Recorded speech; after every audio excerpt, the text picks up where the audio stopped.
Sunday বিকেলে বেরিয়েছিলাম অজানা এক পার্কের উদ্দেশ্যে।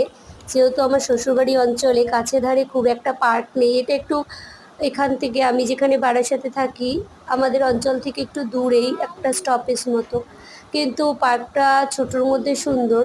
তো নিয়ে গিয়েছিলাম সানডেতে মেয়েকে একটু মজা করার জন্য, খেলাধুলো করার জন্য। বাড়িতে তো ফ্ল্যাট পরিবেশে সেই পরিবেশটাও পায় না, তো ভালোই মজা করেছে, সঙ্গে আমরাও একটু আনন্দ পেলাম ওকে